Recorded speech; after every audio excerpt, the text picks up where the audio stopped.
yeah. I hope all you ninjas are having a wonderful Pump Monday, getting things done. I hope you're pumped. I hope your season's underway and you're getting things done. Okay, I need to calm down. Well, I can't. It's Pump freaking Monday. I got 20 yards to do. I'm 10 down, 10 to go. I probably won't get the next 10, but if I come close to it, I'll be happy. So I want to go ahead and talk about the topic that I had in mind that's really important. I've kind of touched on it, of course, in some previous years, and as this is the time of the year, I'm about dealing with this. I'm about to start dealing with this here shortly, and the reason I haven't had anybody here with me just yet, I'm getting ready to tell you, but it's about employees and hiring and firing and hiring and firing. They want the job till they get the job. When they get the job, they don't want the job. When it comes to hiring, well, let me get to the point why I don't have somebody here by now. I've actually talked to several people, and I was getting ready to do all the interviews and stuff, but then we got this little thing called virus, and the corona with the little,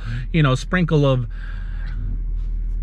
I don't know, does it come with lime? But anyway, I do have a 2-year-old, and I am concerned, so is Mama Ninja, of course, for my baby ninja, and something about just trying to hire people right now and bringing people on board. I'm nervous. As a parent, I'm nervous. You got to understand that. If you have children yourself, you really need to watch out as well, besides just yourself. Make sure your hands are clean and all that, but people you hire, people you surround with, just really be careful. It's a serious situation, and that is one of the reasons I've put hiring on hold. I would have had somebody by now, but with all this going on, man, I'm nervous. As a parent, I'm nervous, and I don't want to catch something, you know, and then you know, I get sick, and then maybe I, you know, pass it on to mama, or God forbid, baby ninja. Oh man, would be not good. Would not be good. So some of the things you really need to be careful who you hire. Okay, somebody who's, I'm kind of talking specifically towards some of you ninjas who might be just now getting to that point of maybe hiring some help. Maybe you got a buddy of yours. Oh, he's my buddy, you know, he's just gonna help me. And I'll give you little points and things that I went through, and in the past, some of you who've been following me now for a while probably know a lot of this stuff already, but some of you who are new, I've gotten a lot of new people to the channel. So hiring is very stressful. It's probably the most stressful part of this job, besides, of course, just your schedule and customers and all that other stuff. But dealing with employees, once you hire them, and it's so hard in this industry, as I've mentioned before, to not become buddies with the person you hire. You know, you're working side by side, you're in the truck 10 hours a day, 8 hours a day, whatever, you know, 4, 5, 6 days a week, whatever you may end up doing. And it's really tough. It's really tough. Maybe you got a buddy of yours. Oh, he's my buddy, you know, we just friends. And I've lost friendships over this. I've lost employees over, you know, minimum. I require very, very minimum. You know, I provide the shirts. I just expect them to show up on time. Communicate with me, of course, is the #1 thing. Just communicate with me. If you're running late, or if something happened that you cannot make it, please try to give me a heads up on that. And also, I also let them know. I also let them know that, hey, if you change your mind about this, because this is not for everybody, you got to be a special kind of crazy, you know what I'm saying, to be doing this kind of work up in 100-degree weather. And, you know, just let me know. Hey, Nick, don't give me that, but Nick, I changed my mind, Nick. I don't really want to weed eat. Ah, shut your mouth. Grab that blower. Anyway, you know, just communicate with me. Let me know, hey, it's not for me, man. And that way you don't burn that bridge, and maybe you go try something else and it doesn't work out. You always are welcome to communicate back to me. Call me, text me, and I might have a spot for you. You never know. It's always good to never burn bridges. So I guess this is important also for employers, but employees. So if there's anybody out there that's watching this video that is working for a lawn care company, ninjas, don't burn your bridges with these people that you're working for. Okay, if you change your mind, just be honest up front. Don't worry, they ain't gonna hurt you. They may get a little upset, they may get a little hurt, maybe they really like you, maybe they think you do a really good job and they hate to see you go, but guess what? They will appreciate you deep down, deep down inside their heart. They're gonna say, man, I gotta respect that dude, man. You know, he's freaking coming straight at me and saying, hey, you know, I'm not playing games with you. I gotta go. This is not something that I really want to do. Whatever, just be straight up front with people. And if when you're not, you burn the bridge. And when you burn the bridge, you really don't have a welcome back packet. That's right, a welcome back packet to ever text or call back or come back, you know? And even if you do, if an employee brings you back, or an employer, I should say, brings you back, it's not because they like you. It's probably because you did a good job for the time being that you were there, and they just happen to be in that little spot where they're hurting. They really need somebody right now, and you're available, so they're like, screw it, come on, you know? But they already are looking at you differently. They don't trust you. They know they can't count on you. So it's just, it's a bad energy atmosphere that you bring to the table. So just communicate with your employers, ninjas, okay? All you employee ninjas out there, just communicate with your employers. And employers, if you're bringing on a buddy, good luck.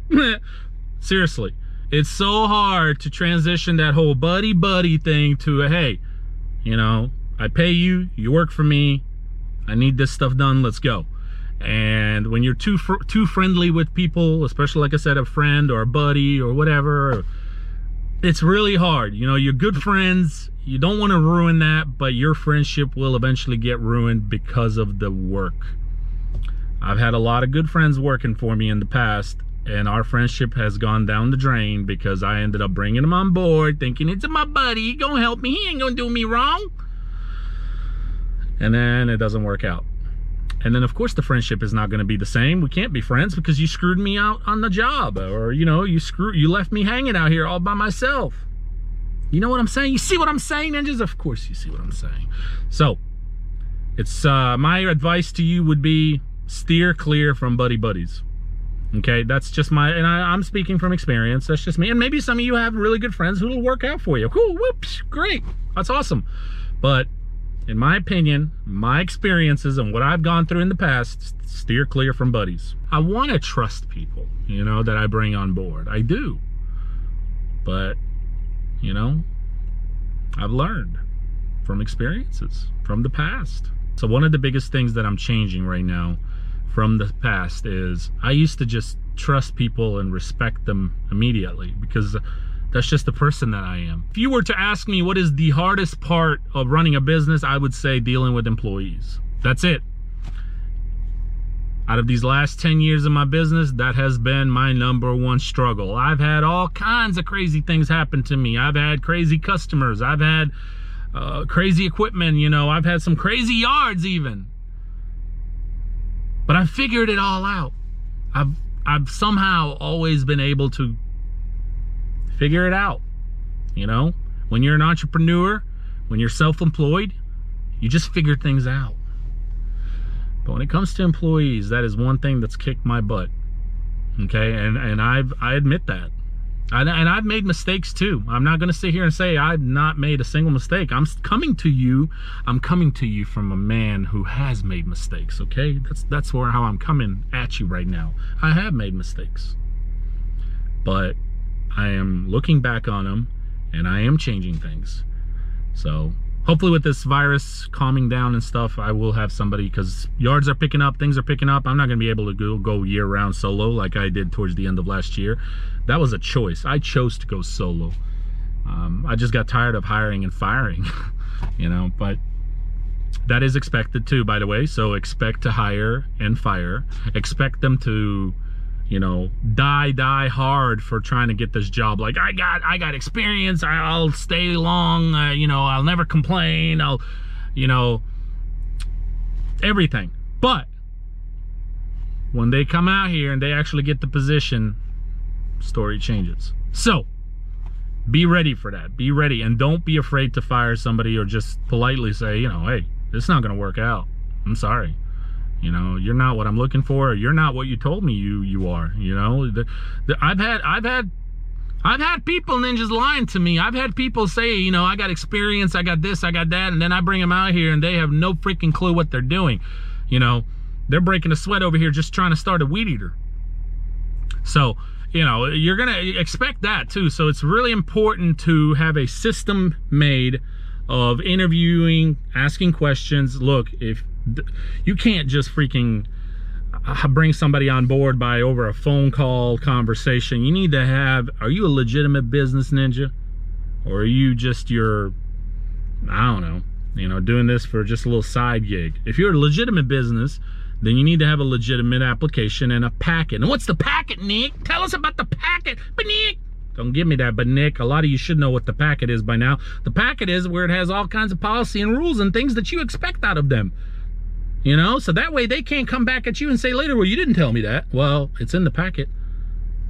So make sure you know, write everything out, what you expect, what, you know, from dress code, timing, you know, communication, and somewhere in there, make sure you write somewhere in there for them to stay away from your customers. I'm telling you right now, I've had some employees who have tried to get customers of mine for their personal gain. What does that mean? It means when they're not working with me, that they are trying to come out here to my customer's yard and offer a service of some sort. Maybe not mowing, because that's what they're already offering to that customer with me. But okay, real quick.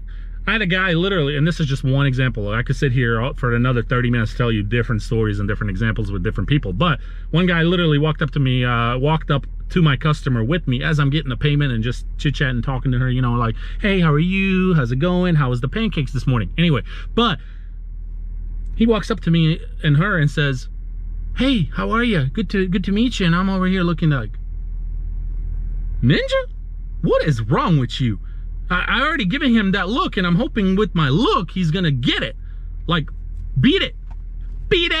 Anyway, and he didn't. He's like, oh yeah, hey, I noticed your house needs some pressure washing. You know, I could help you out with that if you need some pressure washing. And want to talk about the most awkward, craziest situation of my life as far as business related. Made me uncomfortable, made my customer uncomfortable, because she looked at me like, huh? Now, did her house need pressure washing? Yes, it did. But besides the point, like, seriously? I mean, I chewed him out once I got the payment from her and we went back in the truck. I had to apologize to her, of course, and tell her he's new. This will never happen again. We went back in the truck. He got the chewing of a lifetime, ninjas. Woo! Did he get a chewing of a lifetime? I did not fire him that day, even though he was this close. But I gave him literally the last ultimatum. I threatened him, basically. I said, hey, don't you ever do that again. You do that one more time, I won't ninja slice you. Ooh. Anyway, so you'll have people trying to do things like that. There's some dirty people out here, okay? Be careful. Dust. Yeah, there's dust. It's a ninja thing. Be careful, seriously.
They've had some work back here in the backyard, so I'm only going to mow that area over there and maybe a little bit over there.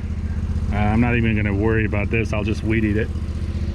If it was my guess, I would guess that this is a septic situation, and pretty surprising. Any company that does any kind of septic work, usually they'll throw down some straw and seed, and unless they're just not done with it, but looks done to me. Anyway, you'll encounter things like this, ninjas. Just be ready, and whatever it is, work around it. That's all. sometimes customers will let you know, but this customer did not, so this is new to me. So I'm gonna slowly just go over there, cross it, and then just mow that area, and the rest will have to be weed eated. Hopefully I'll be able to get to that over there, because that's pretty freaking thick over there.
I gotta go mow that one across the street. Not gonna record, battery's running low, and we'll see ya.